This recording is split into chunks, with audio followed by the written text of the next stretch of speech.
नमस्कार, मैं चुनचुन कुमार। स्वागत है झारखंडी हिंदी न्यूज पर। चलिए जानते हैं आज की छोटी बड़ी सभी महत्वपूर्ण खबरों को। झारखंड में हाड़ कपाने वाली ठंड, शीतलहर कनकनी का कहर, जाने अपने इलाके का हाल।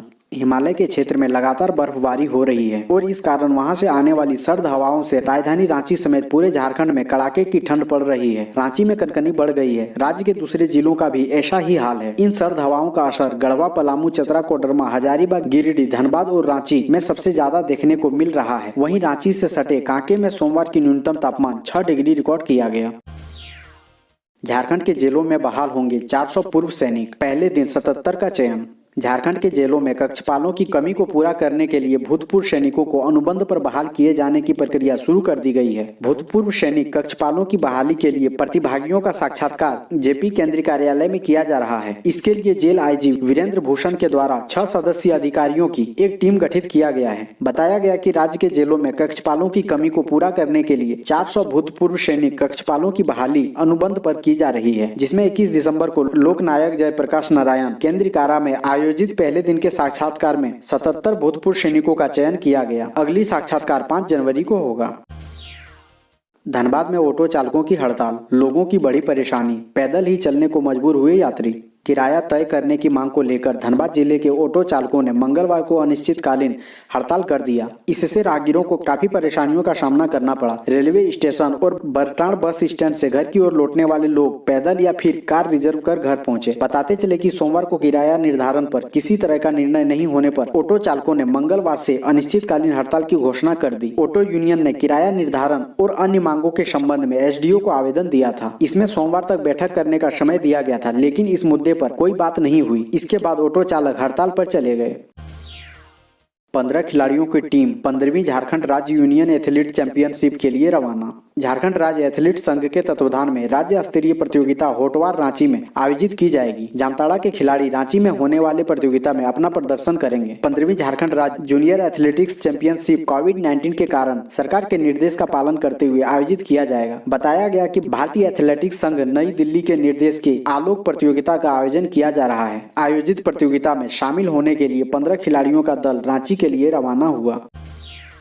दुग्ध क्रांति की दिशा में 6 माह में झारखंड को मिलेगा 3 नए मिल्क प्लांट। झारखंड सरकार ने दुग्ध क्रांति की दिशा में एक और कदम आगे बढ़ाया है। प्रदेश को 3 और नए प्रोसेसिंग प्लांट 6 माह में मिलेंगे। पहला प्लांट देवघर सारठ में लगेगा, जिसका उद्घाटन 28 दिसंबर को मुख्यमंत्री हेमंत सोरेन करेंगे। इसकी क्षमता 50,000 लीटर मिल्क प्रोसेसिंग की होगी। वहीं साहिबगंज और पलामू में प्लांट खोले जाएंगे। साहिबगंज का प्लांट मार्च महीने और पलामू का प्लांट जुलाई महीने के करीब खुलने की संभावना है। इसकी भी क्षमता 50,000 लीटर की है। जरूरत पड़ने पर तीनों plant 1-1 lakh litre milk processing कर सकता है। एनआईए ने टीपीसी उग्रवादी की अचल संपत्ति की बिक्री पर लगाई रोक। नेशनल इन्वेस्टिगेशन एजेंसी ने चतरा जिले में टीपीसी के उग्रवादियों पर शिकंजा कसना शुरू कर दिया है। एनआईए ने टीपीसी के जोनल कमांडर विकास बुंझू की अचल संपत्ति की बिक्री पर रोक लगा दी है। इस बाबत एनआईए ने जिला प्रशासन को एक पत्र भेजा है। जोनल कमांडर की चल और अचल संपत्ति की पड़ताल करते हुए एनआईए ने उसकी जमीन की खरीद बिक्री और हस्तांतरण पर रोक लगा दी है। रांची नगर निगम के नवनिर्मित भवन का नगर आयुक्त ने लिया जायजा। 29 दिसंबर को मुख्यमंत्री करेंगे उद्घाटन। रांची के कचहरी रोड पर जिला समाहरणालय की बिल्डिंग के बगल में बनी नगर निगम की नवनिर्मित इमारत का 29 दिसंबर को उद्घाटन होगा। इसकी तैयारी जोर शोर से शुरू हो गई है। नगर आयुक्त मुकेश कुमार ने मंगलवार को नवनिर्मित बिल्डिंग का जायजा लिया। मुकेश कुमार ने बिल्डिंग के सभी मंजिल पर जाकर वहां हॉल व अधिकारियों के चैम्बर आदि को देखा और काम कर रही एजेंसी को सब कुछ जल्द तैयार करने का निर्देश दिया। 9 महीने बाद गुलजार हुए झारखंड के स्कूल, पहले दिन 42 से 58% उपस्थिति। 9 महीने के बाद झारखंड के स्कूल छात्र छात्राओं से गुलजार हुए। राज्य के 2219 हाई और +2 स्कूल 9 महीने के बाद सोमवार से छात्र छात्राओं के लिए खोले गए। रामगढ़ में जहां सबसे ज्यादा 58% छात्र छात्राओं की उपस्थिति रही, वहीं साहिबगंज में सबसे कम 42% छात्र छात्रा स्कूल आए। रामगढ़ के अलावा खुट्टी, जामताड़ा, देवघर और बोकारो में 50% से ज्यादा छात्र छात्राओं की उपस्थिति रही। इसके अलावा राज्य के स्कूलों में 37 से 42% स्कूलों का सैनिटाइजेशन किया गया और 72 से 78% शिक्षक पहले दिन स्कूल पहुंचे। ऑनलाइन या ऑफलाइन क्लास नहीं लेने वाले छात्र माने जाएंगे ड्रॉप आउट। झारखंड शिक्षा परियोजना कार्यालय के निर्देश पर जिला शिक्षा अधीक्षक की ओर से सभी प्रखंड शिक्षा प्रसार पदाधिकारियों शैक्षणिक सत्र 2020-21 में शिशु पंजी अद्यतन करने के लिए नया आदेश जारी किया गया है। इसमें ड्रॉप आउट को लेकर नया निर्देश दिया गया है तथा ड्रॉप आउट की परिभाषा को भी संशोधित किया गया है। शिशु पंजी अद्यतन करते समय बताया गया है कि जो बच्चे पूर्व शैक्षणिक सत्र में सरकारी सहायता प्राप्त अल्पसंख्यक या निजी विद्यालय में पढ़ रहे थे और वर्तमान वित्तीय वर्ष में किसी प्रकार की ऑनलाइन या ऑफलाइन कक्षाएं नहीं ले रहे हैं, वे सभी ड्रॉप आउट की श्रेणी में आएंगे। स्वदेशी वैक्सीन के ट्रायल में शामिल होकर झारखंड के दूसरे और तीसरे शख्स बने धनबाद के चतुर्भुज व विवेक।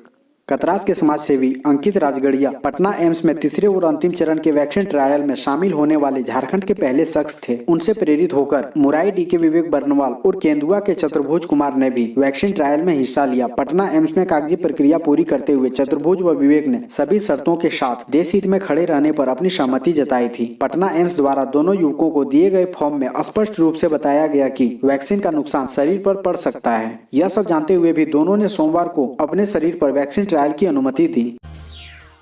राज्य में कोरोना संक्रमण दर में इजाफा, देश में तीसरे से 7वें स्थान पर पहुंचा झारखंड।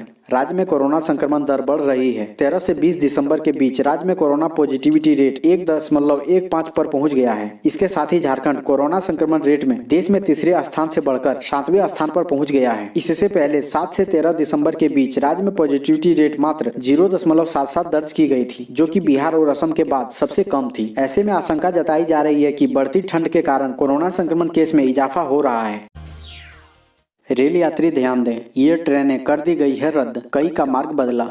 आपने रेल यात्रा की योजना बना रही है तो आपके लिए काम की खबर है। रेलवे ने कतिपय कारणों से अलग अलग तारीखों में कई ट्रेनों को रद्द कर दिया है। ऐसे में जानकारी के बगैर यात्रा के लिए निकलने पर आप परेशानी में पड़ सकते हैं। बेहतर होगा कि पता कर ही निकलें। साउथ सेंट्रल रेलवे के राजमुंदरी में प्री नॉन इंटरलॉकिंग कार्य को लेकर दक्षिण पूर्व रेलवे रूट की दर्जन भर ट्रेनों का परिचालन प्रभावित रहेगा। यह कार्य 20 दिसंबर से 7 जनवरी 2021 तक चलेगा। इसके चलते 4 जोड़ी ट्रेन को रद्द कर दिया गया है। वहीं एक जोड़ी स्पेशल ट्रेन को परिवर्तित मार्ग से चलाने का निर्णय लिया गया है। बाबूलाल ने हेमंत सरकार पर लगाया तबादला उद्योग चलाने का आरोप, महीने दिन में भी बदल जाते एसपी डीएसपी। भाजपा विधायक दल के नेता पूर्व मुख्यमंत्री बाबूलाल मरांडी ने झारखंड के मुख्यमंत्री हेमंत सोरेन पर तबादला उद्योग चलाने का आरोप लगाया है। उन्होंने कहा कि झारखंड में तबादला उद्योग चल रहा है। 1 महीने के अंदर भी डीएसपी एसपी का तबादला हो जाता है। जेब भरने के लिए तबादला उद्योग चलाया जा रहा है। राज्य का खजाना खाली होने का बहाना बनाकर हेमंत सोरेन खुद का खजाना भरने में लगे हैं। हेमंत व शिबू ने आदिवासी वोट बैंक में केवल प्रयोग किया है। आदिवासियों की भलाई भाजपा से ही संभव है। पर्यटन को बढ़ावा देने के लिए सरकार की नई नीति, नेतरहाट, पतरातू, मैक्लुस्कीगंज और मानसरोवर में सरकार देगी इको ट्रीट। पर्यटन नीति राज्य में पर्यटन को बढ़ावा देने के लिए सरकार नई नीति बना रही है। पर्यटन विभाग द्वारा नई पर्यटन नीति का मसौदा तैयार किया जा रहा है। इसमें पर्यटन स्थलों के विकास के साथ राज्य के पर्यटन स्थलों के बारे में लोगों तक जानकारी पहुँचाने के लिए भी व्यवस्था की जा रही है। पर्यटन से स्थानीय लोगों को रोजगार सुलभ कराने की मुकम्मल योजना बनाई जा रही है। राज्य सरकार की पहली वर्षगांठ पर नई पर्यटन नीति की घोषणा करने की तैयारी की जा रही है। डीवीसी ने 7 जिलों में बिजली कटौती शुरू की, ये है वजह। दामोदर घाटी निगम यानी डीवीसी ने अपने कमांड एरिया के 7 जिलों में सोमवार से बिजली कटौती शुरू कर दी है। इसमें धनबाद, कोडरमा, पूर्वी सिंहभूम, गिरिडीह, हजारीबाग, रामगढ़ और बोकारो शामिल है। राज्य सरकार ने इस पर कड़ा एतराज जताया है। ऊर्जा सचिव अविनाश कुमार ने डीवीसी के अधिकारियों से बात कर अपनी आपत्ति जता दी है। ऊर्जा सचिव ने कहा कि डीवीसी ने जब सरकार के खाते से ही 1417.50 करोड़ रुपए काट लिए, तब फिर बिजली कटौती करने का क्या आधार है। कोरोना के मद्देनजर डीवीसी को बिजली कटौती पर पुनर्विचार करना चाहिए।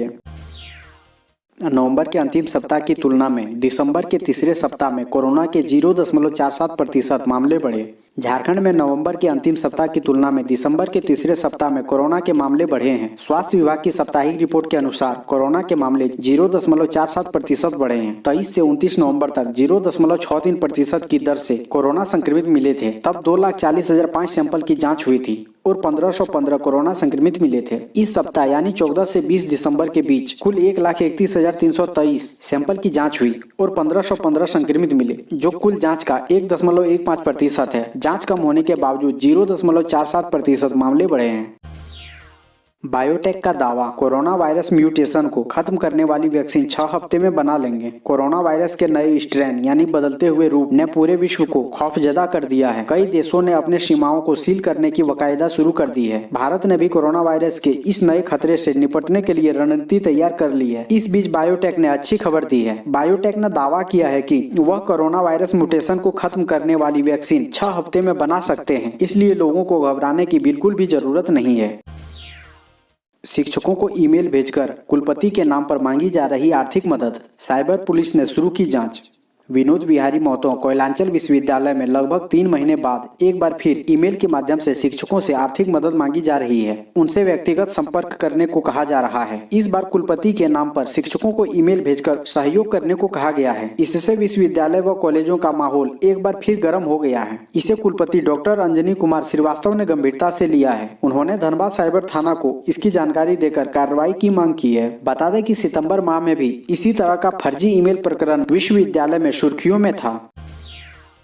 जेएसएससी में 1000 पदों के लिए वैकेंसी, विश्वविद्यालयों में तीर्थ श्रेणी के पदों पर होगी नियुक्ति। राज्य के 5 विश्वविद्यालयों रांची विश्वविद्यालय, कोल्हान विश्वविद्यालय, विनोबा भावे विश्वविद्यालय, नीलांबर पीताम्बर विश्वविद्यालय तथा सिद्धू कानू विश्वविद्यालय में तृतीय श्रेणी के रिक्त पदों पर शीघ्र नियुक्ति होगी। इन पदों पर नियुक्ति झारखंड कर्मचारी चयन आयोग के माध्यम से होगी। उच्च तकनीकी शिक्षा विभाग ने इसकी तैयारियां पूरी कर ली है। उच्च शिक्षा निदेशक ए मुथु कुमार ने इसकी पुष्टि करते हुए कहा कि उद्योग को नियुक्ति के लिए प्रस्ताव भेजा जा रहा है। उद्योग से शीघ्र नियुक्ति प्रक्रिया पूरी करने का अनुरोध भी किया जा रहा है। उनके अनुसार 5 विश्वविद्यालयों में तृतीय श्रेणी के लगभग 1000 पदों पर नियुक्ति होगी।